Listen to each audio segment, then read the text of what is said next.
So what you're describing are what you called files in your conversations with Casey, one of your newsletters. A file is people that organize on the basis of common and shared interests regardless where they live in the world, and it's made possible because of modern communication? Yeah, exactly. It was actually a term and actually an idea that was coined by the science fiction writer Neil Stephenson, whose books I recommend highly. And he speculated that in the near-term future, this is the way the world could reorganize, because the nation state is really a dysfunctional way of organizing people. Political organization itself is dysfunctional, of course. I don't believe the government as an entity has a right to exist. It's purely destructive. It inevitably draws the wrong kind of people that are interested in power and controlling other people as opposed to controlling reality. So yeah, I think that as nation states self-destruct in the years to come, people are social and they do like to organize, but I think a voluntary form of organization, which could even include insurance companies, self-defense contracts, and so forth, might be completely transnational.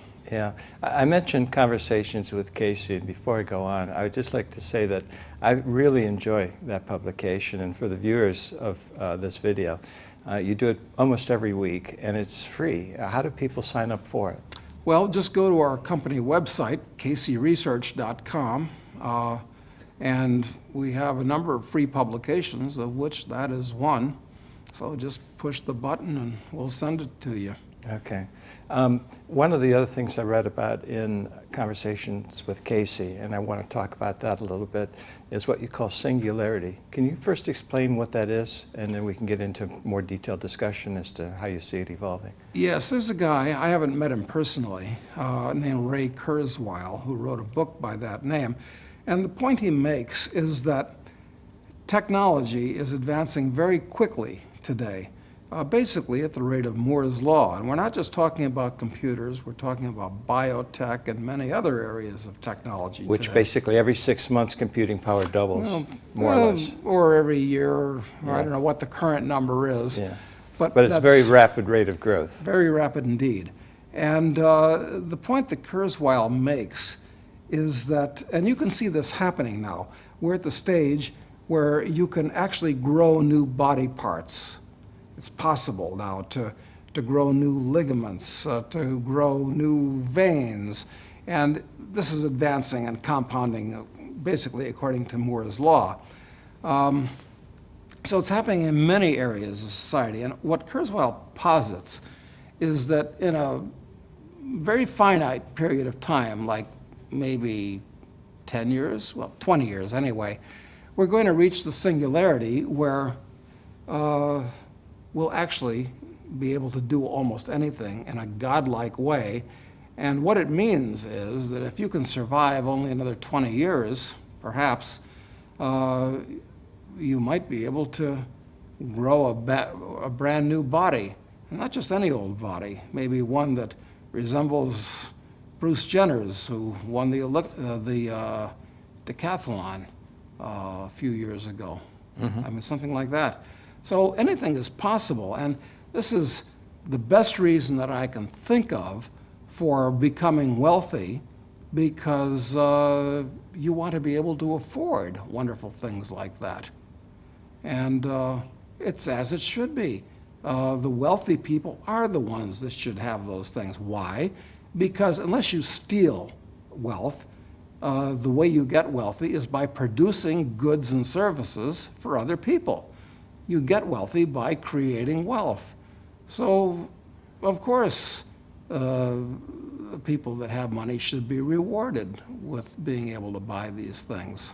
Yeah, people like Steve Jobs, who just sadly passed away recently.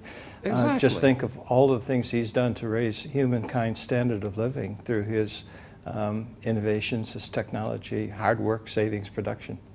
If he just could have lived another 10 years, chances are not bad that a cure would have been found for his disease, and another 10 years beyond that, he could have replaced his, at that time, 75-year-old body with a nice, shiny new one.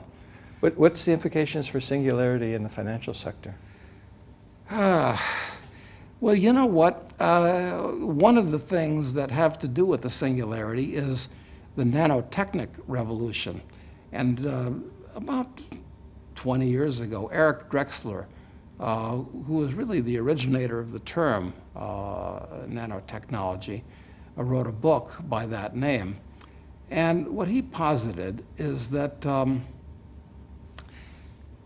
at about the time of the singularity, we will have supercomputers that are so small that they're microscopic and of unbelievably large power, quantum computers. And these things will control assemblers, which are also submicroscopic in size. And these things will, the computers controlling the assemblers, will literally be able to take apart anything and take it into its individual atoms and reassemble it into anything else. I mean, it's literally pixie dust. It's magic. Like a transporter in Star Trek. It's actually, it's been said that any sufficiently advanced technology is indistinguishable from magic. And yes, it's possible that we're only a generation away from that at this point. So this is a good reason to, to get wealthy and hang on so you can take advantage of it, because it'll be very, very interesting at the least. And I'm very interested in being entertained, actually.